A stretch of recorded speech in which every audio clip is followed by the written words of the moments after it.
तो hello class 9th। अब हम देखते हैं कि जो ऑर्डिनरी पीपल हैं कहाँ के, जर्मनी के, और जो वहाँ पे मानवता के खिलाफ जो क्राइम हुआ, अपराध हुआ, उसके बारे में कि क्या क्या चीज़ें थी, कैसे कैसे चीज़ें रहीं पे वहाँ पे। तो ये सारी चीज़ों के बारे में हम देखते हैं। फर्स्टली, एंगर अगेंस्ट ज्यूज, मतलब कि नाजिज़म इतना लोगों के अंदर भर दिया गया था कि कोई भी एक जो कॉमन जर्मन था वो अगर किसी भी ज्यूस को देख लेता था तो वो गुस्से से एकदम आग बबूला हो जाता था, जबकि उस ज्यूस ने कुछ उसका बुरा नहीं किया हुआ है, लेकिन फिर भी उसको गुस्सा आ रहा है। क्यों आ रहा है? क्योंकि ऐसी चीज़ों को उसको उसके अंदर भरा हुआ है, इस तरीके की चीज़ों से उसको ट्रीट किया गया है कि वो उसका जो स्वभाव है, उसकी जो मेंटालिटी है वो इस तरीके की हो गई है। दूसरी चीज़, having no trust on Jews, लोग जो है ज्यूस के ऊपर विश्वास नहीं कर रहे हैं कि ये ट्रस्टवर्दी पर्सन नहीं है। इट मीन्स कि जो ज्यूस लोग हैं वो हमारे लोग नहीं हैं, वो केवल हमारे साथ छल करने के लिए हैं, हमारे साथ गलत करने के लिए हैं, जबकि गलत उन्हीं के साथ हो रहा है। जर्मन लोग गलत ज्यूस के साथ कर रहे हैं, उसके बाद भी आरोप लगाया जा रहा है कि ज्यूस ऐसा करते हैं, ज्यूस इस तरीके का करते हैं, जो यहूदी हैं वो गलत हैं, गलत इन लोगों ने जो है हमारा ये अधिकार ले लिया, इस तरीके की चीज़ें की। तो ऐसा नहीं है कि सभी जो जर्मन पीपल थे वो अगेंस्ट ही थे ज्यूस के। पीपल अगेंस्ट नाजिज्म टू, मतलब लोग जो है वो नाजीवाद के भी खिलाफ थे, जो रेशियल सुप्रीमेसी थी इसके भी अगेंस्ट थे। ऐसे भी जर्मन थे जो इन चीज़ों को मानते थे कि ज्यूस लोग जो है वो हमारे डाइवर्सिटी के, हमारे नेशन के पार्ट हैं, वो कहीं ना कहीं नेशन बिल्डिंग में एक बहुत बड़ा कंट्रीब्यूशन देते हैं। जैसे कि इंडिया की अगर हम बात करें तो यहाँ पे बहुत सारे माइनॉरिटीज़ रहते हैं और सभी कंट्रीब्यूट करते हैं, सभी लोग जो है अपना एफर्ट करते हैं, ठीक है। तो लोग जो ये मानते हों कि हम जो है मेजॉरिटी में हैं और हमारा ही कंट्रीब्यूशन है, ऐसा नहीं है। जब चींटी को आप देखते हैं, कभी भी वो जो है अपनी रो में चलती है तो हर चींटी जो है अपना कंट्रीब्यूशन करती है। ऐसे ही पूरी कंट्री में सभी लोग अपना कंट्रीब्यूशन करते हैं। ये चीज़ें जर्मनी में भी थी, ये चीज़ें इंडिया में भी हैं। हम अपनी डाइवर्सिटी को बनाए हुए हैं, इसी वजह से हम हमेशा से बने हुए हैं। तो कुछ लोग जो है वो नाजिज़म के अगेंस्ट थे और वो जो है चुप रह के अपने तमाम एक्टिविटीज़ से जो है नाजिज़म का खिलाफत करते थे, ऑर्गेनाइजेशन बना करके, और उससे जो है वो अवेयरनेस फैला रहे थे लोगों के खिलाफ, मतलब कि जो नाजिज़म है वो सही चीज़ नहीं है, ज्यूस भी हमारे अपने हैं और ये सारी चीज़ें। तो इस तरीके के लोग भी थे जो इस हेट से हेट करते थे, मतलब जो घृणा की भावना थी, जो नाजिज़म था उससे हेट करते थे और चाहते थे कि वहाँ पे जो सोशल हार्मोनी हो वो बनी रहे। तो इस तरीके की चीज़ें। फिर इसके बाद से बता रहा है कि ये जो है राइटर हैं कार्लोटे ब्रेथ, तो इनकी एक बुक थी जिसमें जो है दिया है कि थर्ड रिच ऑफ ड्रीम्स, तो मतलब ज्यूस लोग क्या चाहते हैं देश के बारे में और उनकी जो चीज़ें हैं वो जर्मनी के बारे में क्या है, वो सोच कैसी रखते हैं। तो कहीं ना कहीं भी वो भी चीज़ें रहेंगी, क्योंकि आप देखोगे जब मैंने शुरू किया था तो बताया था कि हिटलर कैसे 1919 में वो जर्मन लेबर पार्टी का जो बाद में नाजी पार्टी बनती है उसका पार्ट रहता है, फिर धीरे धीरे उसका इमरजेंस होता है और 1928 के आसपास जो चुनाव होता है उसमें जो इसकी नाजी पार्टी है बहुत कम वोट, 2.67 ऐसे कुछ जो है परसेंटेज के आसपास जो है उसने वोट पाए थे। लेकिन इस छोटे से अंतराल में इतना तेज़ी से वो हेट स्प्रेड करता है कि जो पूरा जो जर्मन पॉपुलेशन है, मैक्सिमम लोग जो है पोलराइज हो जाते हैं इसके खेमे में हिटलर के, और इसके बाद से हिटलर का इमरजेंस होता है।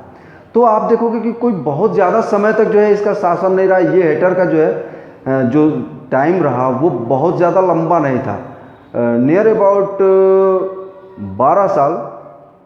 तो 12 से 15 साल के बीच अगर मान लीजिए कि ये चीज़ें रही, तो एक आदमी, बच्चे की तो बात नहीं करूँगा, लेकिन जो मैच्योर पर्सन रहा होगा वो तो देखा रहा होगा कि भाई किस तरीके से हम पहले मिल के रहते थे, किस तरीके से हमारी प्रॉस्पेरिटी थी, लेकिन बाद में ये हेट के आने की वजह से हमारी प्रॉस्पेरिटी जो है वो ख़त्म हुई है। तो कहीं ना कहीं ये चीज़ें थी। तो वो ड्रीम्स, वो सपने जो ज्यूस लोगों के थे, जो माइनॉरिटीज़ के थे, और जो वहाँ पर सुधार करने वाले लोग थे, ये जो पीपल नाजिज़्म के अगेंस्ट थे, तो उनके सपनों को जो है इन्होंने संकलित किया हुआ है अपनी बुक में। इसके बाद से है knowledge about the Holocaust. Holocaust का मतलब होता है प्रलय। तो ये जो प्रलय चल रहा था, तो इसके बारे में तो हम देखते हैं आफ्टर वर्ल्ड वॉर सेकेंड, दूसरे विश्व युद्ध के बाद क्या होता है। जर्मन सुप्रीमेसी की गाथा गाने वाले हिटलर, जब उन्हें लगता है कि अब तो जर्मनी हार गया, अब तो मुझे पकड़ा जाएगा और वार क्राइम के लिए मुझे जो है सज़ा दी जाएगी, इस डर से वो मजबूत दिल वाला आदमी, स्टील हार्टेड पर्सन हिटलर, खुद को गोली मार लेता है। कितना बुज़दिल था वो कि उसने लोगों को जो है इतनी तबाही दी, वो भी मैंने लिखा हुआ है कितनी तबाही दी। लेकिन ये सारी चीज़ों को करने वाला आदमी जब खुद जो है भुगतने का समय आता है तो खुद को गोली मार लेता है। और उसकी तरीके की सोच रखने वाले हर लोग, जैसे शुरू का जब पेज आप पढ़ेंगे तो उसमें है कि एक बच्चा इस बात से डरा हुआ है कि उसके पिताजी ने सुसाइड कर लिया है, खुद के पिस्टल से खुद को गोली मार ली है, और वो बच्चा डरा हुआ है कि उसकी माँ जो है वो जो दूसरे लोग हैं उनके द्वारा जो वार क्राइम है वो वार क्रिमिनल घोषित करने के बाद से उसके बच्चे के साथ क्या बुरा बर्ताव किया जाएगा, इस सोच से डरा हुआ, डर करके कहीं उसकी माँ उसको जहर ना दे दें। तो वो इस चीज़ से, इस बात से डरा हुआ है कि व्यक्ति जो इस वार क्राइम में और इन सारे हेट्स में खुद इन्वॉल्व है, वो खुद को बचाने के लिए किस स्तर तक जा रहा है। न केवल वो खुद को गोली मार ले रहा है, बल्कि वो अपनी फैमिली को भी ख़त्म कर दे रहा है। तो ये इस तरीके का डर, तो उस डर के लिए हम काम ही क्यों करें, हम मिलजुल के रहें, ये चीज़ें होनी चाहिए। अच्छा, एक नज़र हम देखते हैं कि कितना जिनोसाइड किया, कितने लोगों की हत्या कराई इसने, हिटलर ने। तो एक थोड़ा सा आंकड़ा है जो आपकी बुक से ही है, आप लोग उसमें भी चाहो तो देख सकते हो कि 6 मिलियन ज्यूस लोग जो है 6 मिलियन का मतलब होता है 60 लाख, मतलब 60 लाख लोगों को, ज्यूस लोगों को इसने मरवाया। इसके बाद से 0.2 million gypsies, it means 2 lakh, ठीक है।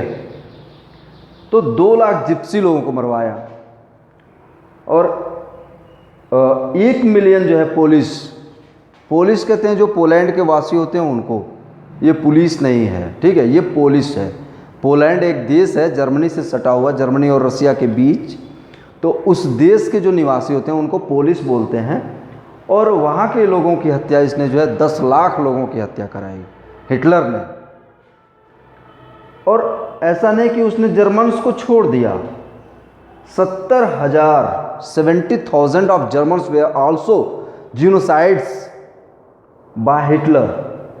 और ग्राउंड क्या था, मेंटल एंड फिजिकल डिसेबल्ड्स, मतलब लूला लंगड़ा आदमी तो उसको जीने का कोई हक नहीं है, हिटलर उसको मरवा देंगे, ये हिटलर की मेंटालिटी थी।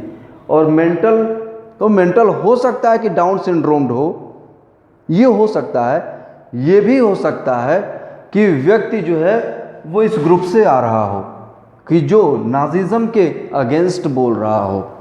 अच्छा, ये बहुत हमारी खिलाफत कर रहा है, पकड़ो इसको, ले चलो, इसका जो है फाइनल सोल्यूशन कर देते हैं, ठीक है। तो ऐसे जर्मन्स का भी, क्योंकि जो मूवी मैंने बताई थी आप लोगों को, उसको मैंने देखा था, तो उसमें एक जर्नलिस्ट है, और उस जर्नलिस्ट को भी मार दिया गया रहता है, जबकि वो इंटेलेक्चुअल पर्सन था, लेकिन उसको मार दिया गया। वो जर्मन था, तो उसको मेंटल डिसेबल कह के ही मारा गया होगा। तो इस तरीके की सारी चीज़ें हिटलर ने किया, और उसकी परिणति ये हुई कि उसको इतना मजबूर हो गया कि अपने ही हाथों गोली मार लेनी पड़ी। तो ये जो है ये चैप्टर कंप्लीट हो गया आपका। और इसके बाद से हम फिर दूसरी चीज़ें जैसे ज्योग्राफी वगैरह देखते हैं।